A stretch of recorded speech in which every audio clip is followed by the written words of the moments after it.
Good morning, YouTube Nom. Pew, pew, pew, pew. Do you like that air horn? Host, Super Mario brother Luigi. And that over there is Super Mario villain Waluigi. Wow!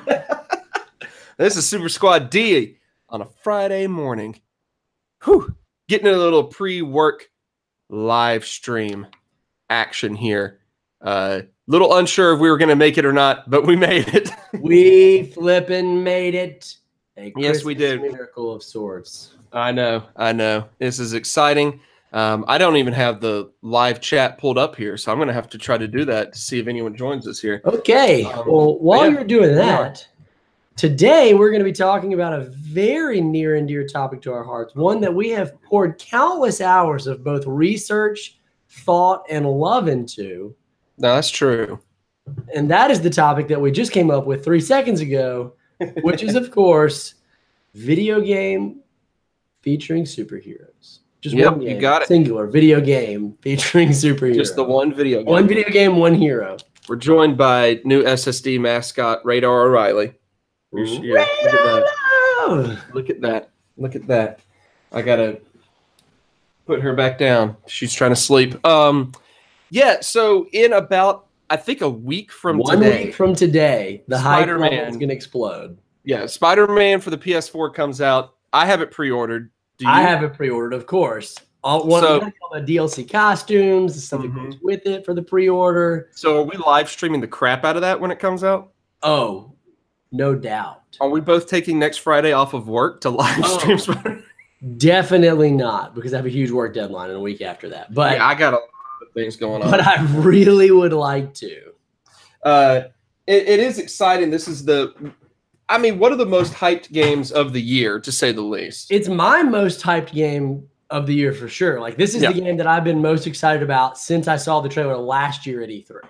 Yeah, exactly. A lot of people feel in the same way. It's one of those that the expectations are going to be through the roof for this thing, which is, we're talking about Spider-Man. What up, Ryan? We are, the expectations are through the roof for this thing. It's just supposed to be so grand, such grand scale as well. And I think that a reason for that is because some of the previous Spider-Man games might actually be on the list here that we're putting together of best superhero video games. Totally agree. So with that, let's just jump in. Hit us with your first pick for some of your favorite superhero video games. Well, one of my favorite superhero video games is I'm going to switch over. I apologize. I'm going to switch over to the other side of things and go with a DC choice. Yeah. And it's really hard for me to go with a particular one of the Arkham games because I feel like they each had a lot of strengths in their own ways, a lot of weaknesses in their own ways. So I'm just going to say, kind of in general, I think that the Batman Arkham City Asylum Night series was one of the better ones I've played. Maybe more so because it was a very interesting storyline that brought in a lot of comic book elements while still kind of creating its own path a little bit. And Arkham City in particular, I think, was one of the more groundbreaking ones, at least of the entire series. And I think you got to give it some props for what it was able to do with, kind of open world, especially with City, Batman, and kind of the Assassin's Creed feel of combat and everything. So I like that one. I want to start off giving some respect to the Arkham series. Yeah, that's a good one. And that specific Arkham City was on my list as well for just, as you said, being groundbreaking. I mean, I remember when Arkham Asylum came out, the combat and the graphics were super realistic and they looked gorgeous. Yeah. But the combat was like something that I had never experienced, and no one had ever experienced in a superhero game. And it was, up until that point, superhero games, by and large, were somewhat cheesy, especially in the modern era. Like outside of a very few specific games, which we'll get into later, they were, you know, very cheesy. And that game really brought a sense of realism. Yeah. And I feel like it by far, and at the same, I feel like it actually paralleled what Batman Begins did with the superhero genre in video games. It showed that you can have a very successful, realistic, serious, well-developed story video game for superheroes. And that was completely groundbreaking. Right. And I feel like the fact that they had Kevin Conroy and Mark Hamill doing, you know, the voices of Batman and the Joker helped to maybe even make it feel so much more like Batman the Animated Series that I think appealed to us. I mean, we talked our, you know, last Friday stream a couple of weeks ago before sickness claimed our lives. But a couple of weeks ago, we talked about, you know, some of our favorite of the movie or the cartoons and everything.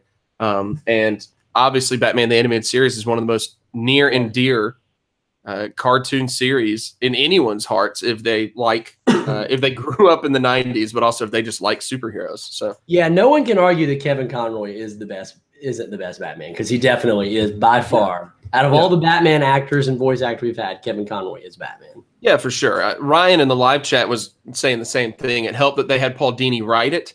Yes, and Kevin and Hamill doing voice. Paul Dini definitely lended a big portion to the success of that game. Yeah. So jumping in with my first pick. Yeah. Since you stole Arkham City, which was a great choice. I went for it. I'm going to go with a series that I thoroughly enjoyed. It was a series. They had two games, I believe, in the series. And it was a Marvel game, Marvel Ultimate Alliance. Yeah. Off the heels of Marvel X-Men Legends, which was a fantastic game in its own right, where you could play as a bunch of X-Men. It was a top-down Diablo-style view, and you could switch between a bunch of different X-Men characters. Marvel, or the developer, I don't remember who actually produced the game, but they upped the ante by, I think it was Activision. They upped the ante by saying, you know what, we're just going to throw in like 50 Marvel characters. They're like so many Marvel characters, playable characters. And it was the first time in a 3D era that I got to play as characters like Silver Surfer. Yep. Human Torch, Doctor Doom, Thor, Spider-Man, like all on the same team. And it was part of the allure of the game for me was not just that you could play as those characters, but you could do it in co-op. You could grab a friend and sit down and just binge play for hours and hours. And you could swap characters and fight over who got to be the most overpowered Silver Surfer. And it was a lot of fun. I really enjoyed that game. And actually, you can find that game on the Xbox store, and it was recently on sale for about $15, which was really, really a good deal and a good pickup if you're looking for just a good, somewhat dated but really fun Marvel game. That's I played that one very little. And refresh my memory, is that the game that kind of had there was a game like that went along a little bit, I think, with the Civil War storyline. That wasn't Ultimate Alliance, was it? I don't believe it was Ultimate Alliance, but there may have been an Ultimate Alliance. Oh, you know what? It was actually, yes, it was Ultimate Alliance 2. Okay. Ultimate Alliance 1 did not. Ultimate Alliance 2 did. And I'm trying to remember if there's an Ultimate Alliance 3, but yes, Ultimate Alliance 2 did follow somewhat of the Civil War plot line. Okay. All right. Yeah, I didn't play that one as much. That was more so one of my roommates got it years ago and really, really, I don't know, got into that and was kind of explaining to me, oh man, this is great because of, it listed basically exactly what you were saying. Like, look at what I could do with this, you know, as many playable characters as I have here, and you know, the kind of the little bit free range direction you can take with it. Yeah, I love. I thought it was an impressive game. It was an ambitious game. It was, and it worked. It actually worked. Surprisingly, a lot of those games fall short.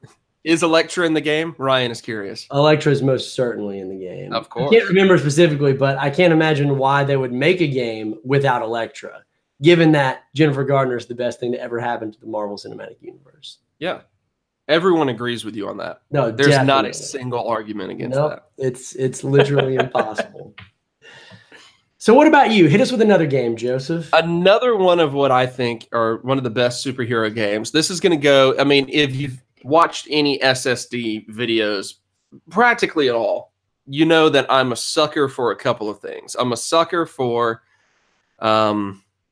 nostalgia. I'm a sucker for the 90s in particular.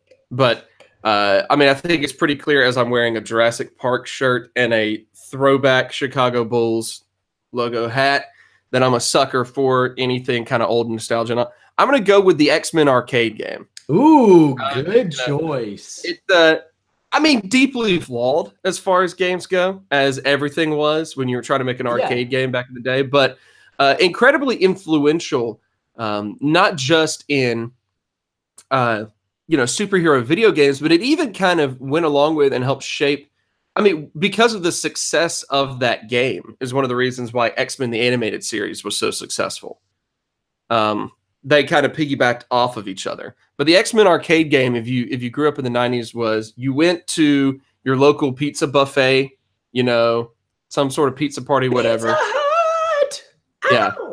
I lived around the corner from Mazio's. Yep. So the original Mazio's in Clinton, Mississippi. OG. The OG. And so you went to the pizza buffet, or you went to like the skating rink or whatever it may be that you went to, and it was there. And you played in the little arcade section, and it stuck around for like far longer than it was supposed to. Like, we're practically in college, and it's still like sitting around in the pizza buffet, and it's showing its age, but it's there. But a highly influential and very entertaining, of course, side-scrolling beat 'em up style arcade game that really set the tone for, I guess, for a lot of things, a lot of future success with both cartoons and with video games themselves, superhero video games themselves. I didn't play that one as much because, again, it was at the arcade. But what I did play of it, I absolutely loved. It was a really fun game. And to piggyback off of that, and since we're going back a little retro, I'm going to toss in a title that I absolutely loved. I still own, and I still play the original copy probably once a year. And that is the original red cartridge Spider-Man Maximum Carnage for the Super Nintendo. Yes, that's such a good choice. It's just, that was the first Spider-Man game that I actually played. There was another Spider-Man game out for the Super Nintendo. Actually, there was a few. I believe there were 3 games that featured Spider-Man on the Super Nintendo, but I don't remember which one came first. I believe Maximum Carnage came at the very end. But the graphics were pretty refined at the point it came out on the Super Nintendo. The beat 'em up style had already been strongly established with games like Final Fight and Double Dragon and other side scroller beat 'em ups that had kind of already solidified the platform and solidified the technology. So Spider-Man just came in and piggybacked off of that. And what I loved about the game was, one, it was based off of the Maximum Carnage event that had happened in comics. And at this time, I was in the 4th grade. I was loosely reading comics. My mom would take me to the comic book store every now and then. And Maximum Carnage was actually the first big crossover event in any series that I ever read. And it was a 12, 14 issue crossover event over all the Spider-Man titles. And the basic premise was Cletus Cassidy, who's a serial killer, has the Carnage symbiote, which is a spawn from Venom, and breaks out of Marvel's version of Arkham, which is Ravencroft, and goes on a killing spree with his buddy Shriek and a doppelganger spider and Demigoblin. Oh, man. Friggin' doppelganger spider. I know. That was so great. One of the strangest characters. And so the video game loosely adapted that storyline. And I'll never forget, the thing I love most about the video game, because this is before the internet existed. This is before you could look up strategy guides. The most help you're going to get on a game is if one of your friends had beaten it. Yes. So I'm sitting there playing Maximum Carnage. I believe I had a friend over, and we were trying to beat the game. And, we kept dying pretty early on. And we got to, it was maybe level 7, 8, 9, 10, something in there. And suddenly we were playing as Venom. Yeah. And we were both just like, what? You can play as Venom? it was incredible. So, just a really well-polished beat 'em up, fun to be as Spider-Man characters, a great storyline adaptation, and the fact that there was more playable characters other than just Spider-Man. Great game. Can't recommend it enough. Yeah, and what I think was very interesting was the kind of what you just pointed out, the fact that, I mean, Carnage was created as a character in 92, and Maximum Carnage, the video game, came out in 93, so it was really piggybacking off of the popularity of that comic book event and the creation of that new character. Pretty cool stuff. Pretty cool stuff. Yeah, I played it a little bit on the on my Sega Genesis because I didn't own a Super Nintendo, but played it a good bit, and I'm getting trying to keep an eye on SSD mascot Radar O'Reilly, who has decided she is not taking a nap and she wants to crawl under the guest bed. Oh well, puppies.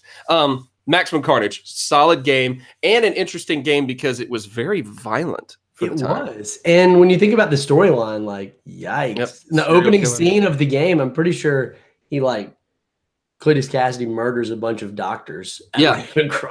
Yep. I was terrified that my mom would walk into the room as I was trying to play the game and be like, this is too violent. Turn this off. Turn this off. Yep. Yeah, that sounds about right. Yep. Parents just don't understand. They don't. Will Smith really eloquently put that in a nice poetic way. That he did. Solid choice. Solid choice. I think if I'm going to round out a list of 3 here. Yep. I'm going to. Radar has wow, Radar. No, we can't talk about that game, Radar. That's not rated appropriate for the full audience. She got opinions. She got opinions. If I had to round out a list of 3, I'm going to have to go Spider-Man 2. Yep. I'm going to have to go Spider-Man 2 on this one. I put so much time into Spider-Man 2. And for a good reason. It was highly ambitious at the time. This dog. All right. Highly ambitious at the time. I mean, it pretty much puts you into like an open world New York and lets you just swing around and, you know, go through the story. It was kind of, I think, you know, kind of playing off of the popularity at the time of the Grand Theft Auto series. That GTA 3, I think, had just come out. I'm trying to remember the exact release time on that. Yeah, GTA 3 came out in 2002. Spider-Man 2 came out in 2004. And so, you know, it was playing off of the popularity. It was the first time we had really seen in GTA 3 like open world become what it really could be. Yeah. And Spider-Man 2 capitalized off of that by letting you be open world in a superhero environment, then bringing in the movie cast of Tobey Maguire, Kirsten Dunst, and Alfred Molina to like voice the characters. And then having the sweetest like Easter egg where if you beat the game, you could then go back. You unlock the ability to replay the entire game as an entirely different character, Green Goblin, or at least the James Franco. It lets you play the game as James Franco. And what else? I mean, that's the best thing in video game. What more could you want? Yeah, I remember putting just astronomical amounts of hours into that game. Especially, I mean, the thrill of just web slinging for me. I remember getting the game and literally just web slinging over and over again with no real, like, you could go and stop random crimes and stuff, and I would do that, but sometimes I would just web sling for like an hour just because it was super cinematic. It was so cool looking. I mean, it was unheard of graphics at the time. So I totally agree. That was definitely a game that was going to be on my list, but since you took it, hey, I'm going to throw it on up to 2010 to really finish this list because I think the moral of the story is Spider-Man games are the best games. And we are extremely excited about the new Spider-Man game coming out next week. But I'm going to throw it to 2010, a game called Spider-Man Shattered Dimensions. This was after Spider-Man 2. They had released a few Spider-Man games, Activision had, in hopes to capitalize off of the success of Spider-Man 2. And most of them were just pretty miserable flops. They weren't very good. Yeah. The stuff they tried to do that was unique just ended up not being fun. And the stuff that was a copy of Spider-Man 2 just was bland and stale. But along came Shattered Dimensions. And the beauty of the game is all in the story and the premise, which is what makes it so good. The story being that there are 4 different alternate realities of Spider-Man. And there's a villain who has figured out how to traverse the different dimensions. Interesting. And you play as Amazing Spider-Man, like the regular Spider-Man from the 616 universe, voiced by Neil Patrick Harris. You play as Spider-Man Noir, which was very recent to comics, much like Maximum Carnage. That was a character that was only created a few years earlier, if I remember right. And it was a miniseries that was basically what if Spider-Man got powers in like 1929. Yeah. So he's like this really cool trench coat looking superhero detective, but dark and gritty. But he was voiced by Christopher Daniel Barnes, who is the voice actor for the Spider-Man the Animated Series from the 90s. Okay, that's cool. Which was really awesome. And then you had Spider-Man 2099, which is one of my favorite characters that you could play as. And you had Ultimate Spider-Man, which was also a fun, 16-year-old version of Spider-Man. And the beauty of the game was it was very linear. So not in the way that Spider-Man 2 let you just kind of go open world. This game actually had a story that you followed, but you would spend different acts in different worlds playing as different Spider-Man, and they all played very differently. Like they all had their own unique play style. Spider-Man Noir was very much like Batman from Arkham Asylum, where he would like stay in the shadows and like sneak attack people. And Spider-Man 2099 was much more of a melee fighter. I believe Ultimate Spider-Man was like really fast. He had the black suit, which was really fun. He had the black symbiote suit. And then the regular Spider-Man was kind of well balanced, but strong voice cast, strong voice cast. And actually strong story. It was written by Dan Slott, who just has now come off of almost 10 years on Spider-Man as the comic book writer. That's awesome. So it had a really good, solid story, good voice cast, really fun and unique gameplay. And for me was the last great Spider-Man game. Yeah. 2010 really marked for me the last great Spider-Man game. So I'm very excited about Spider-Man on the PS4. I hope that will be a game that will head up this list moving forward. Yeah, and I mean, it has a lot stacked against it just because of how high the expectations are. And we always know that's a killer. That's a killer. When the expectations are that high, it's almost impossible to live up to it all. I actually have a friend who is a diehard Xbox fan, diehard Xbox guy, who went and pre-ordered like the special edition Spider-Man PS4 because he's so excited about the Spider-Man game. Wow. So he's buying a PS4 just for this game, which is crazy to me. That's incredible. Yeah, it'll be interesting to see. I want to give one honorable mention of a game. Yeah. I want to give a little shout out to Freedom Force. Did you ever play Freedom Force? No. Freedom Force was kind of a top-down, almost a Diablo-style game where you essentially created your own superheroes, and you created them with certain powers. And Radar wants to be back on the show. You created them with certain powers. You created them with certain costumes and everything, and you tried to, basically, I don't know. It was very much a Diablo clone. Like it was kind of top down. You defeated enemies and you picked up loot and everything, but it was supposed to kind of be an homage to, the creations of like Stanley and Jack Kirby. Very cool. And it was done in such a, like the story was presented kind of like comics would have been presented.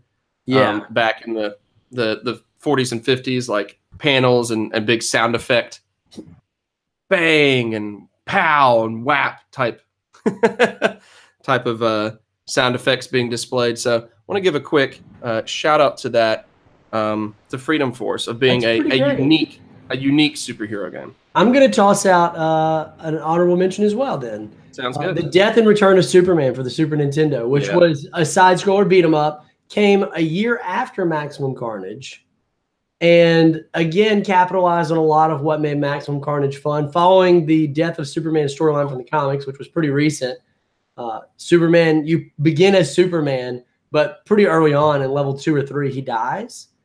And you actually take the role of Steel, and you get to play as Superboy, and there's a couple other characters from the comics you get to play as, and that was a really fun, just really well polished, regarded as one of the best Super Nintendo side-scroller beat 'em ups to date. So, yeah, like I knew nothing about that game until you basically hunted it down, bought it, and then started playing it at your house, and I would sit nearby and watch. It was basically like we were in grade school again, and I was like, "What are you playing? This is so cool."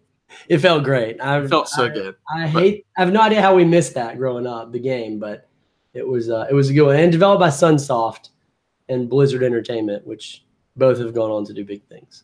I guess I've never heard of them. Yeah, well, there's our recommendations. What about you guys? If you're listening later, if you're tuning into the podcast, you let us know what you think by subscribing to our YouTube channel and leaving a comment. Smashing that like button. Smash it. Smash that like button. All right. Thanks for joining us this Friday morning stream of Super Squad D. Radar is restless. The official SSD mascot, Radar O'Reilly, is restless, and I got to do something about this before she kills us both. But thanks for tuning in, guys. All right. Have a good one, and we'll see you next time on Super Squad D, where the D stands for... Disgusting.